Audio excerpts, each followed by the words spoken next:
Hello, my name is Chris Docker. I'm a women's golf coach here, and I'm also your golf instructor for the next few weeks online.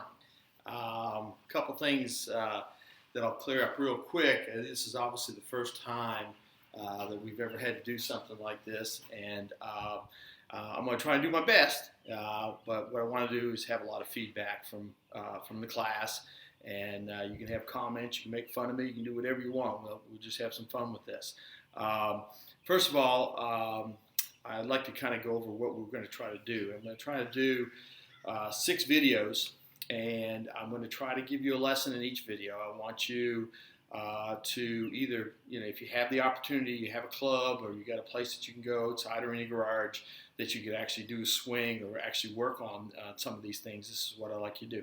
I know some of you do not have clubs. I know some of you do not have a space, and I understand that. So it's more of you just taking notes, and hopefully when everything breaks here that you'll have that opportunity to be able to utilize the driving range here at Elon and be able to take some of the tips that I've given you and some of the information I've given you to be able to work on your game. The first 6 lessons, basically, we're going to go over one category at a time. And then what we'll do is I'll have a cumulative at the end where I'll kind of go through everything, for a beginner.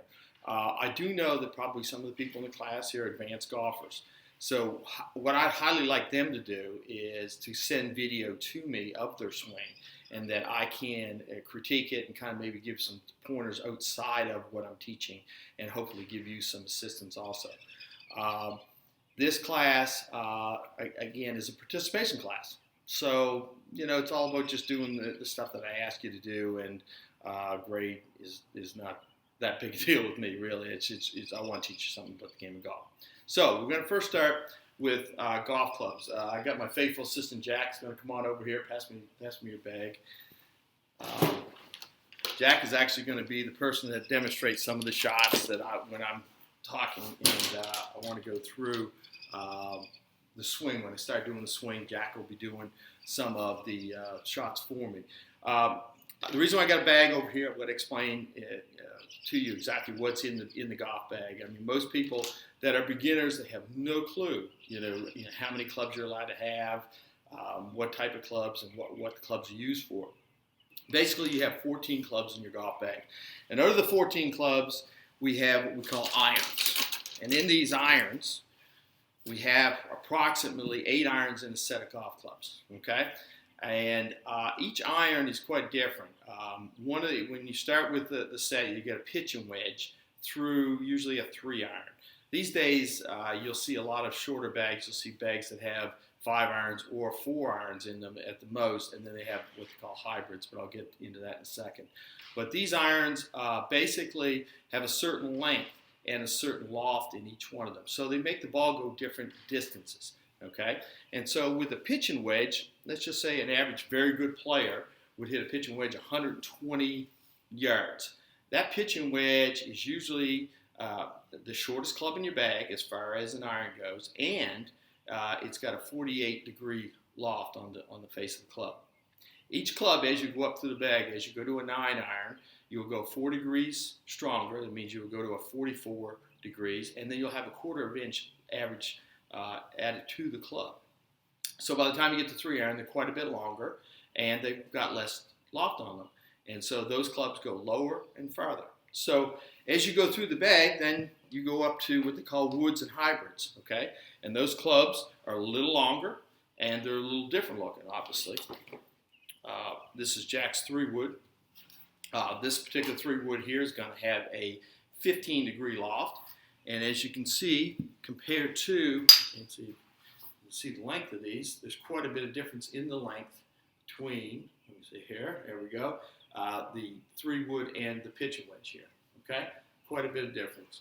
Other clubs in your bag are your putter and what they call wedges. And wedges are utility clubs that are much more lofted than, say, your pitch and wedge. They could be anywhere from 62 degrees to 50, 52, 50 degrees. And those wedges are designed just to go different lengths and are used for different shots, usually finesse shots around the greens. So you will see those clubs in quite a bit of bags. But the average person is going to carry probably 11 clubs out of the 14, mainly the 8 irons and 3 woods and a putter, that type of configuration.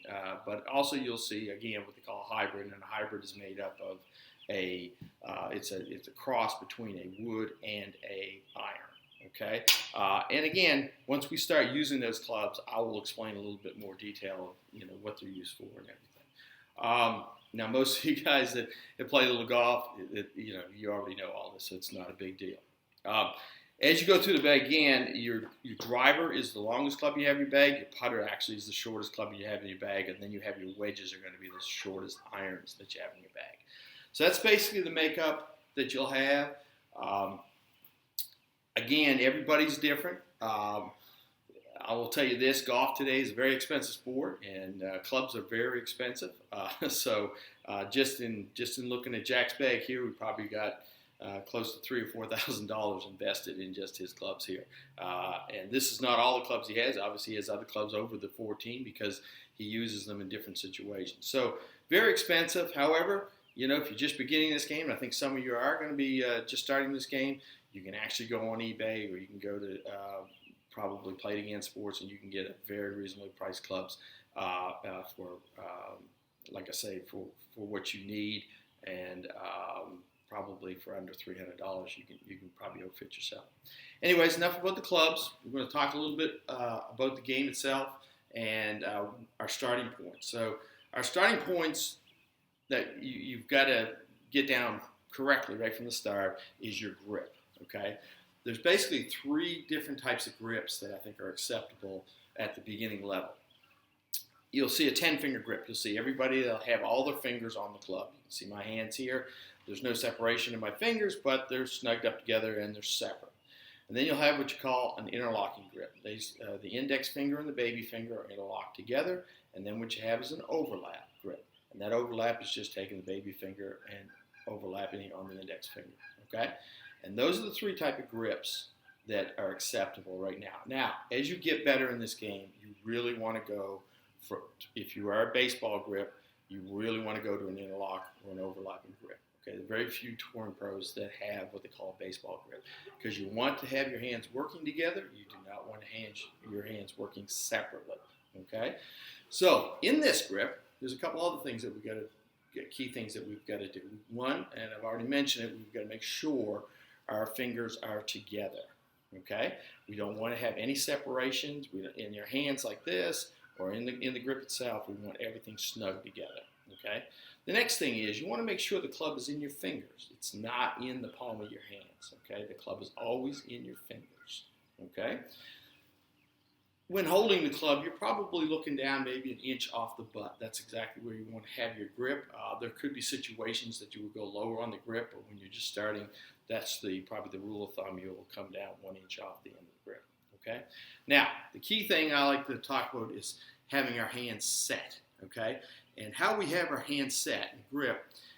Basically, I have the club in my fingers, but I want to make sure that we have our V's that are created between our thumb and our index finger pointed to our right shoulder for a right-handed golfer, okay? So when I set up to this, I have this V that's created here.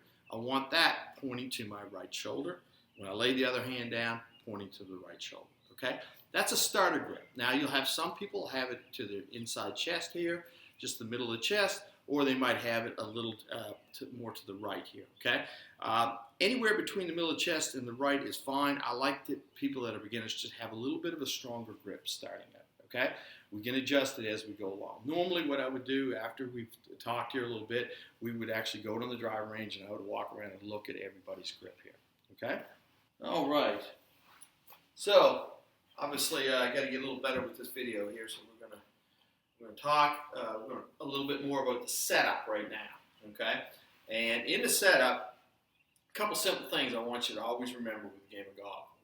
First thing is that your hands are always where they naturally fall. I don't want anybody forcing their hands in a different direction or too far out, too far back. Gravity's going to put your hands where they're supposed to be, so you should always have them where they naturally fall. That's with all clubs, your putter right through with your driver. You can make some slight alterations, but you really want to make sure that your hands are where they naturally fall. Now, talk about posture. How do we figure out how far we stand from the ball and our posture? Okay, so basically all I want you to do is, if you're standing basically with your shoulders that would fit between your feet, that's going to be your stance as far as your separation in your feet. And what I'd like you to do is, I'd like you to bend your knees and lean forward. And when you lean forward, that weight, once you feel the weight on the balls of your feet, that should be your posture right there. And that should be when your shoulders and your knees and your balls of your feet are all in the same line going in this direction. So if I'm straight up here, I bend my knees, bend a little bit, I lean forward, and then that's the position I should be in. I put my hands where they naturally fall, and that's where I should be addressing the ball, right there. Okay? That's the position you should be in. So very simple. Weight on the balls of your feet. You bend your knees. You lean forward until you feel your weight there. That is your posture. All right? Now, I mentioned also the stance. Okay? The stance, you should always have it. Rule of thumb is basically your shoulders that fit in between your feet. If your shoulders fit in between your feet, that's a good stance. Now, I'll tell you a couple things. You have some people have great balance. And if they have great balance, they might have a little bit narrower stance. That's fine with me. If you don't have good balance, you want to make sure you have some decent width in your stance. So, problem is, the wider your stance, the less mobility you have in turning. Okay? The narrower your stance, it's easier to rotate. Okay? So, you've got to find the setup that works for you. Okay? But, as for now, the rule of thumb is going to be your shoulders fit in between your feet. Okay, I'm going to bring Jack in here so I can talk a little bit more about the setup. Jack's going to set up the golf ball. This is a 6-iron he's playing with. Okay? Now, I'm going to move the ball here a little bit, Jack, so people can see it. Go back there. All right. So, this is how Jack sets up to a 6-iron. Now, if you notice, his ball is inside his left heel. Okay? All balls, clubs that you have from your driver right on through, you want them set up on the inside of your left heel, okay? All right, now you'll see some people move the ball back in their stance. Not really the correct way of doing it. I'm going to explain probably in some later videos exactly why you want this ball position, but for now, I'm telling you this is the ball position you're looking for.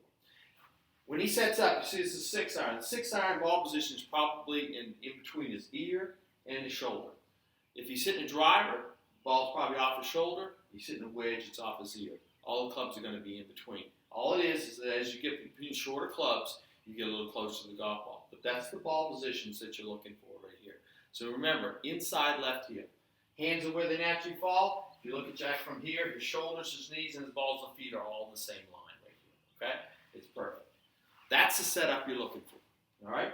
Again, you can move it around a little bit. You can push the ball back farther, but then you're going to have to do things with your hand in order to make good contact with the ball, and that's not what we want to do.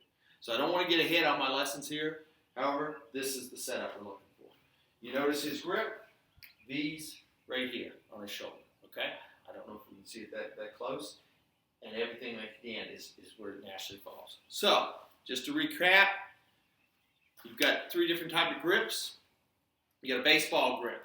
You got an interlocking grip. You got an overlapping grip, okay? The V's go to your right shoulder. The club's always in your fingers, okay? It's always an inch down off the butt of the club. You want to make sure that there's no separation in your hands, okay? Your ball position is always inside left heel, okay? Your hands are always where they naturally fall, all right? And you want to make sure your width, your stance, is the width of your shoulders, okay? And that's the distance you want between your feet. And the weight is always on the balls of your feet. Now, the one other thing that I'll mention here is that his weight starts out 60% on the back foot and 40% on the front foot. You'll have some teachers that teach 50-50. I believe in 60-40 because we're going to want that weight to transfer to the back and then go forward. So if we already have it there, it's much easier to make it to transfer. Okay? So this concludes lesson 1. Hopefully I can edit this a little bit, but if you have any questions, I want you to email them to me. I want you to look at this. I want you to think about if you're an advanced golfer and you're in the class and you feel, do I set up this way? take a look at yourself on video and see if you have that same position that Jack has here. Thank you.